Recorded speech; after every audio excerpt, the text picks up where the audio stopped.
a farmer from Tennessee and a musician who gets into the details of what Biden's 30-30 plan is all about. Stay tuned. Coming up right now.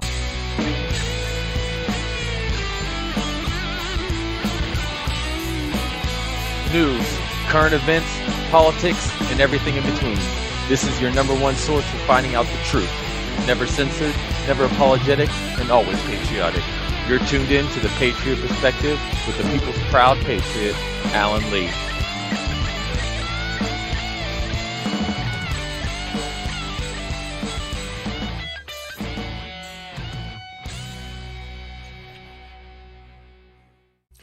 What up, everyone? It is your proud patriot, Alan Lee.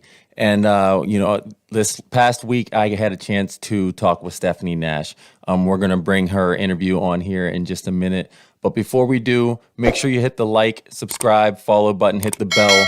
That way you won't miss any of our upcoming shows. We have a lot of shows going on, a lot of information to get out to you guys. So go ahead and do that right now while you're watching us on whatever platform you're on. If you're on iTunes, give us a rate, review, and share. As well as head over to thepatriotperspective.com, pick up some hats, some shirts, help support the cause. You can even become a Patriot partner over there by monthly subscribing to our show and helping keep us on the air. So, stay tuned. We're going to get right into that. Before we do, I just want to mention our sponsor for the show is The Beard Struggle. They do all of the awesome beard products that I use on my beard. People are always asking me how I got my beard to be the way it is. I do love their products, and they do make my beard healthy and long and shiny. So if you go ahead and head on over to their website, thebeardstruggle.com, you can put in Alan Lee 15 at checkout and save 15% on everything you have there. And it's just one of those things that, a lot of patriots out there, they do have beards. If you're a biker like me, then, a lot of us have beards too, and the wind and everything else takes a toll on our beards. So it's all natural beard products. And it's definitely one of the things that it's my go-to. I always keep my bathroom stocked with plenty of it. So right before we get into Stephanie's interview here, just check this out. Did you hear about the Beard Struggle's new products? Next. We're talking about the serum. From the Beard Struggle. They're supposed to fill out gaps and make your beard thicker and fuller. And it's made of natural ingredients. Mine is coming any day now. Changing the world, one beard at a time.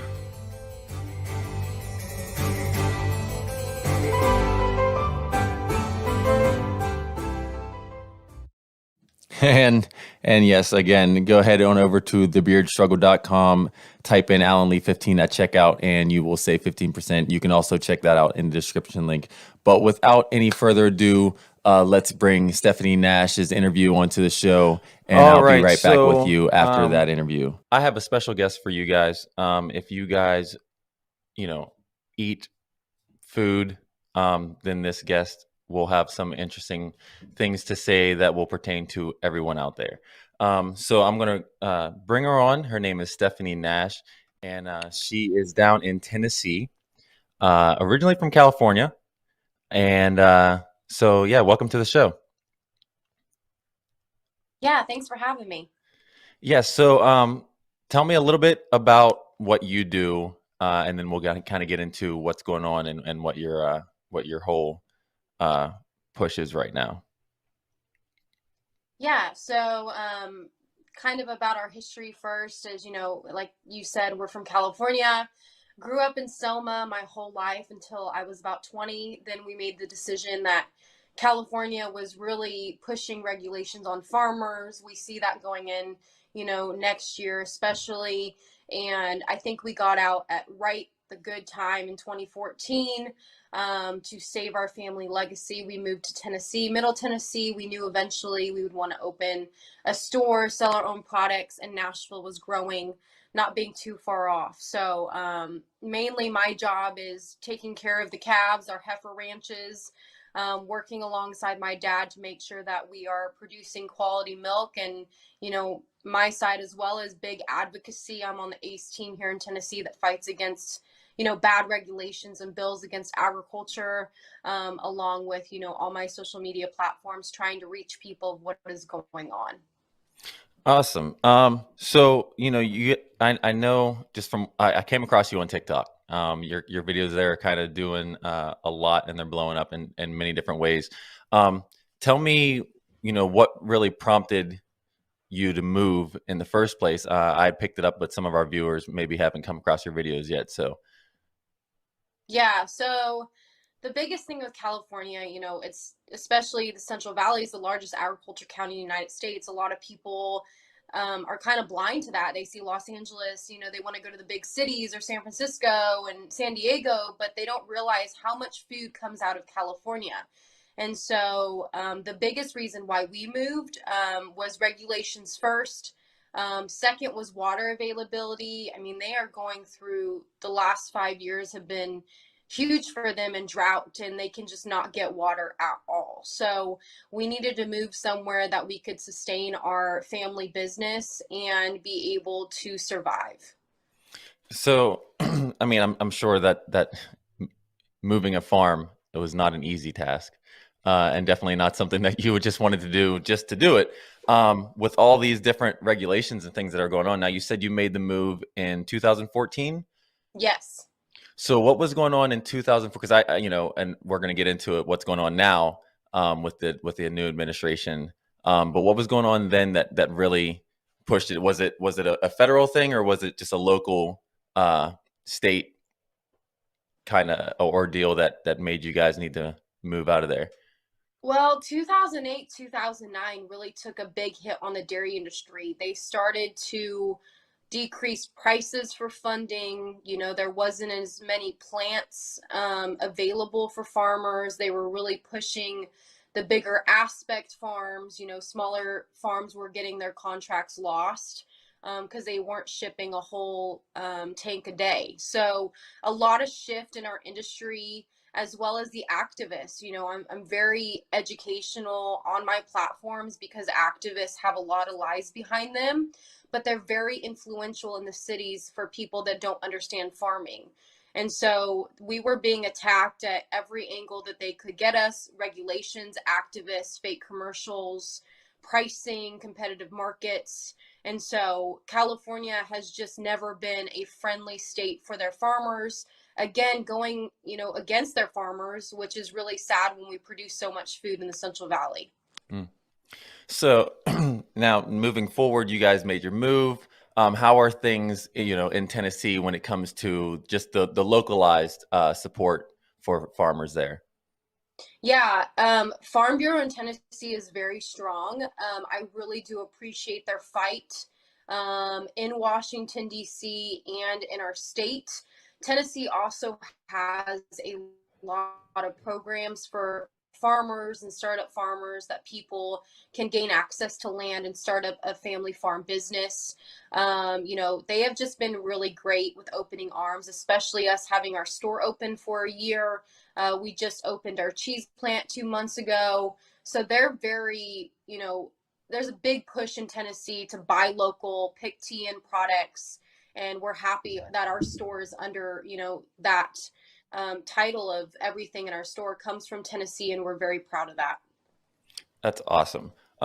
So the big thing that kind of caught my eye is you've been talking about the Biden administration, and what they're they make this claim of wanting to build back better, but when it really comes down to it, they're failing farmers faster, in my opinion.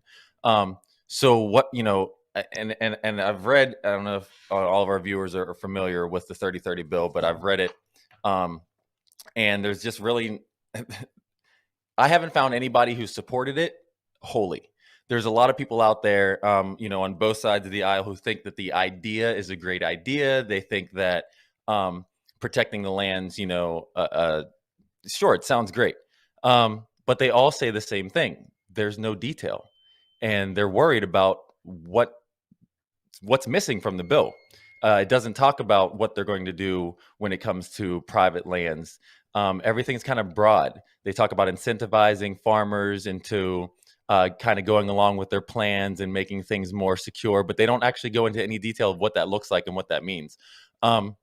You do talk about how it's actually trickling down and what it is doing to the farmers. So can you just explain a little bit, firsthand knowledge of what's going on with that?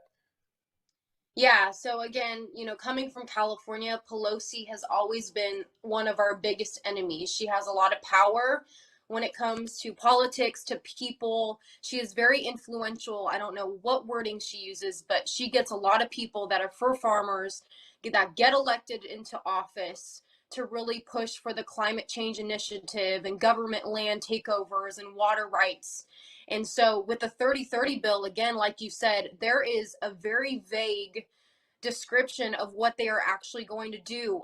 I hate the word climate change. I hate the Yeah. word emissions because every time I talk about it, it's an agriculture problem and not a world problem. And they make it to where agriculture and the people that are feeding this world are the problem.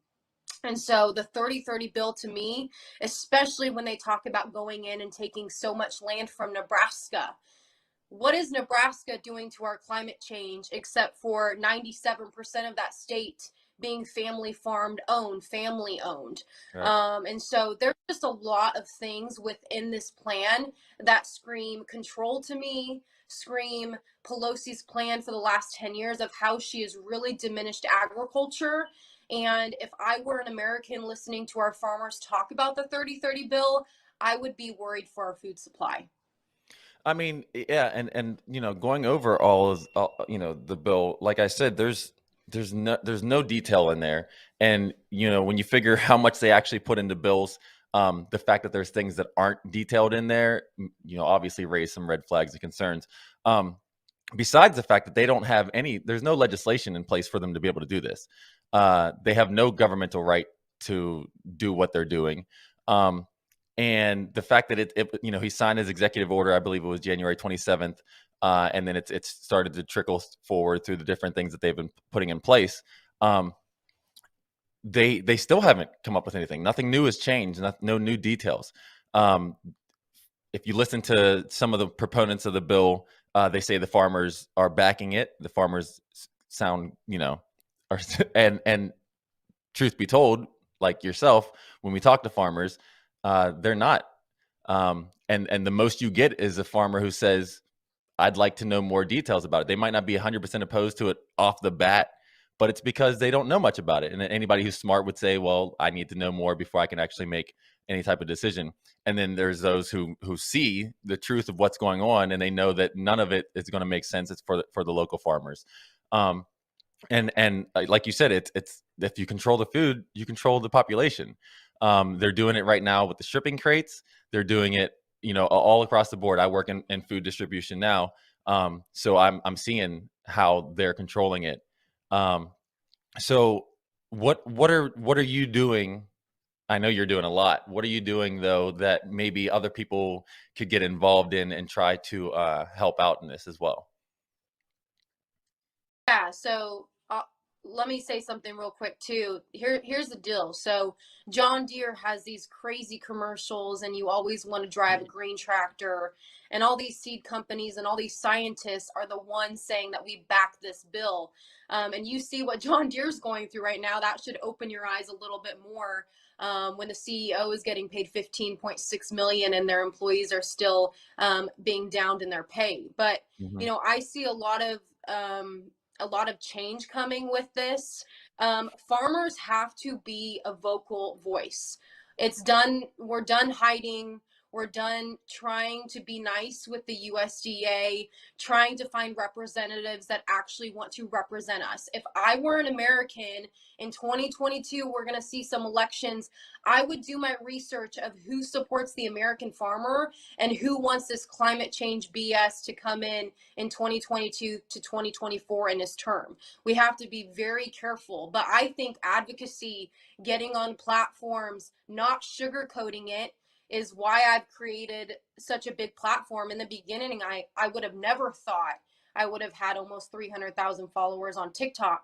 But because of people wanting to learn and wanting to know where they can buy locally in their state, that is what I've created. My biggest passion is that people can rally around farmers. We can create some kind of website or even if it's on social media platforms, so you can go to your state and look up local shops of family farmers. That's what I would really truly love to do. I wish the USDA would take some of their educational funding and put it back into our Future Farmers of America and put it back into their local stores throughout the country. They do not do that. They have crazy funding for education and they are missing it. Well, I mean, when it comes down to it, they don't want the future farmers and the next generation to take over. I mean, if it, just the 30 by 30, they know they can't kill off this generation, but they can kill off the next generation. You see it with the different tax plans that they're doing, where you buy your farm, it increases in value, which is the whole old phrase of land rich, cash poor, for farmers. And you leave that land to someone else. Well, normally what you used to be able to do is if you bought your land for $100 for easy math, and then it was worth $1,000, you leave it to your son or your daughter, and now they have land that's worth $1,000. And if they wanted to sell it, they would sell it for $1,000. They'd make $900 profit.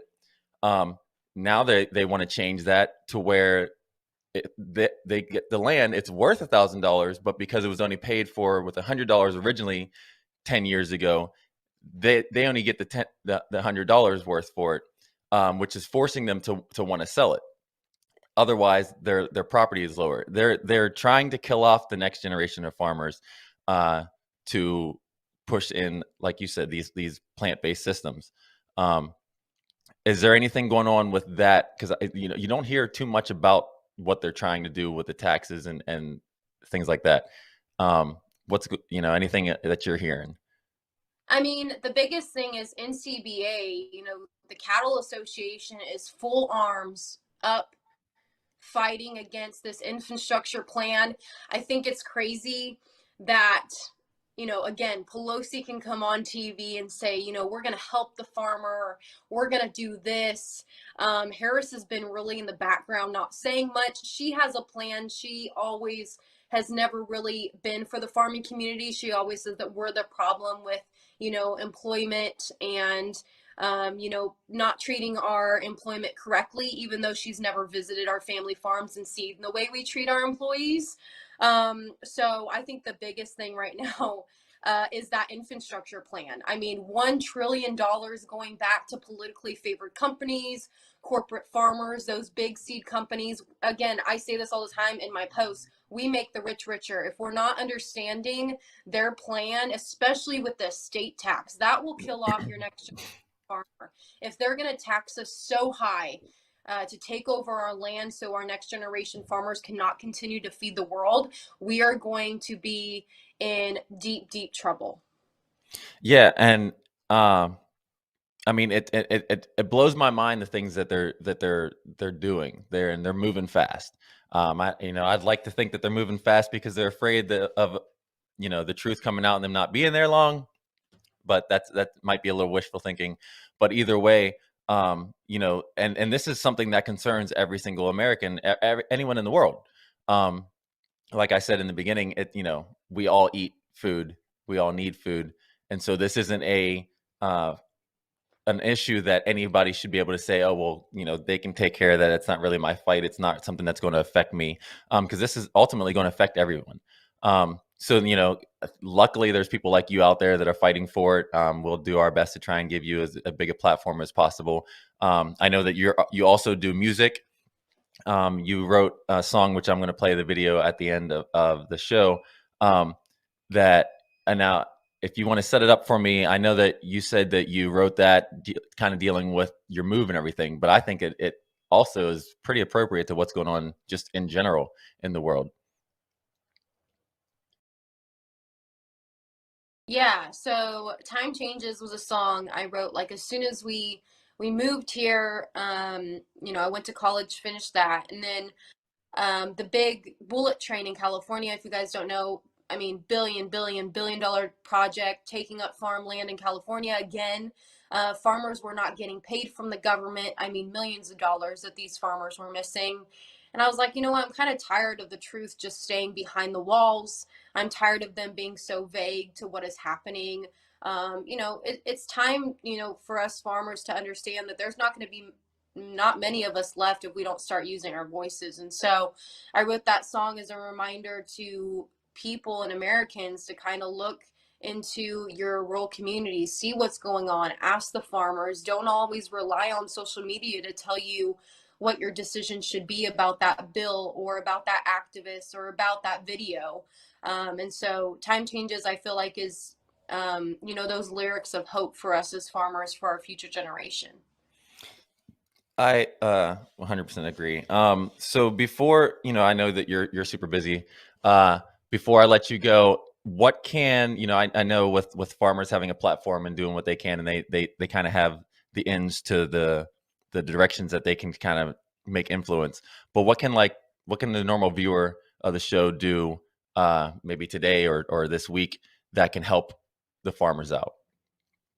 Yeah, so again, going back to just sharing posts, I know whenever I post something, I always have some of the same people reposting and duetting all the videos, putting it on Facebook and on Twitter.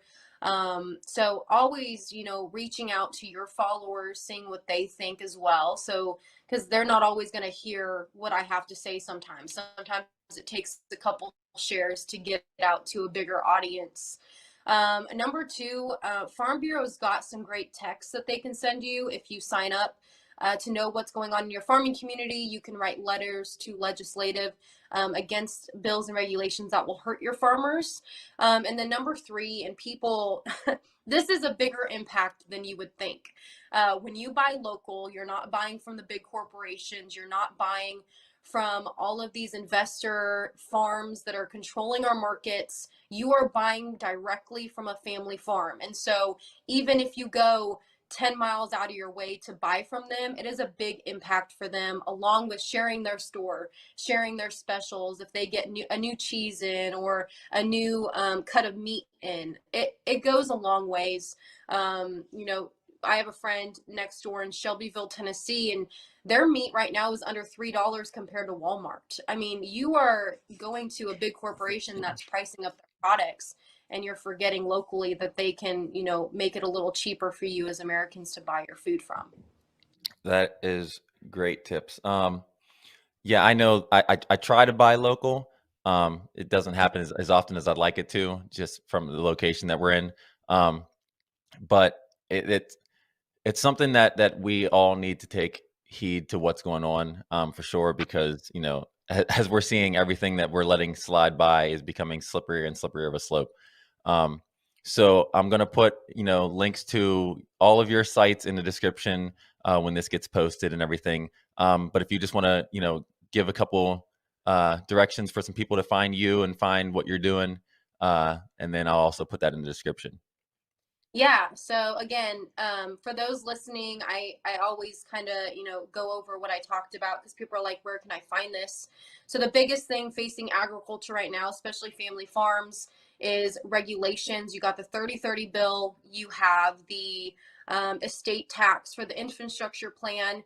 California is facing a detrimental hit to the pork industry in 2022 with a bill that's going through there. You have Oregon facing a sanctuary state vote in 2022. So there's a lot going on that you guys don't understand. This administration is really pushing, and they have not even been in office for a year. So please look up everything that I just said. If you have questions, I'm on Instagram, Stephanie Nash Music, same with TikTok and Facebook. You are always welcome to reach out if you have questions. If you ever need some links or some advice for buying local, I do that as well. I travel and do a series on YouTube called The Life of a Farmer. So I know a lot of family farmers across America, and I'm always happy to help their business as well. Well, thank you very much for coming on the show, taking some time out of your super busy schedule, which I completely get. When I was younger, I worked on a dairy farm, and it is hard work. So thank you for everything that you do. Thank you for your service for everyone that you guys provide to. And yeah, we will be in touch. I will try and keep up one, maybe touch base with you again and see what kind of progress is going on with the fight that you're having. And if there's anything that we can do for you, let me know. Yeah, thank you so much. Be looking for a video coming up soon. We're going to be having a Fox News interview. So definitely trying to get out there telling the truth for farmers. But I appreciate you having me on.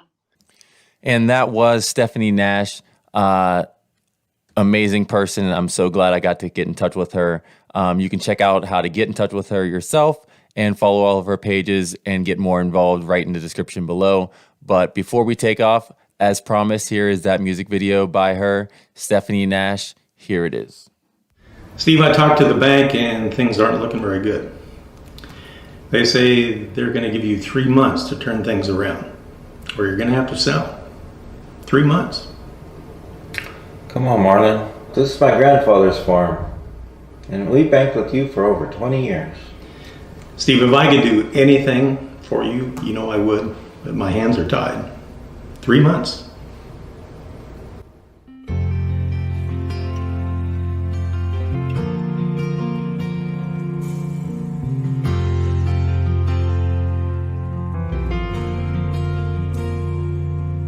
That old dirt road I used to drive on, well, that ain't there no more.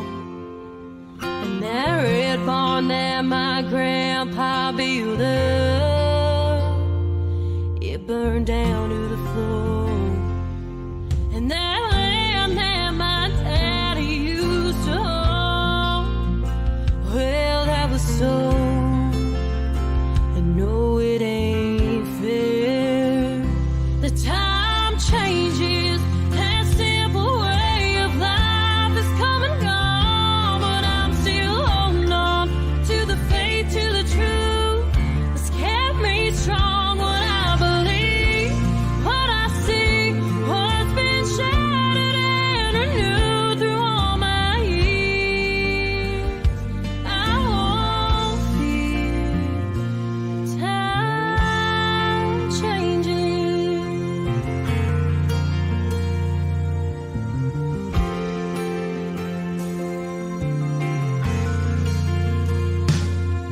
I had no choice to move away, but I just couldn't stay.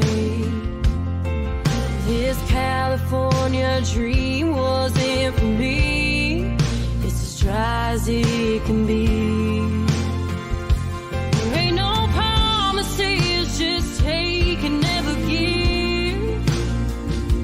Now there's empty farms and broken hearts trying to forgive. The time changes, that simple way of life is come and gone, but I'm still holding on to the faith, to the truth that's kept me strong. What I believe, what I see, what's been shattered and renewed through all my years. I won't fear the time changing.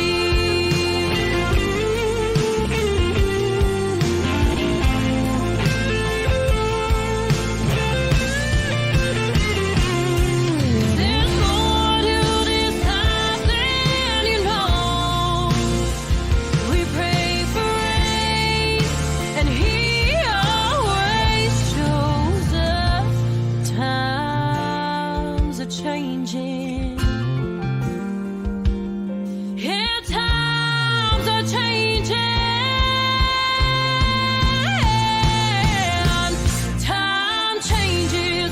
That simple way of life is come and gone, but I'm still holding on to the faith, to the truth that's kept me strong. What I believe, what I see, what's been shattered and renewed through all my years.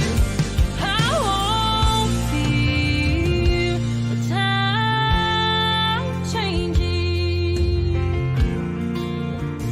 Yeah, times are changing.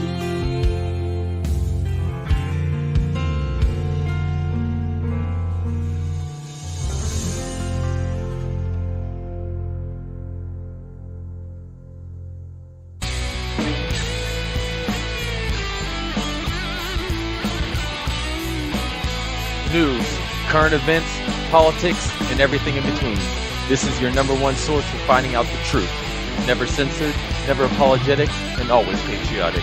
You're tuned in to the Patriot Perspective with the people's proud patriot, Alan Lee.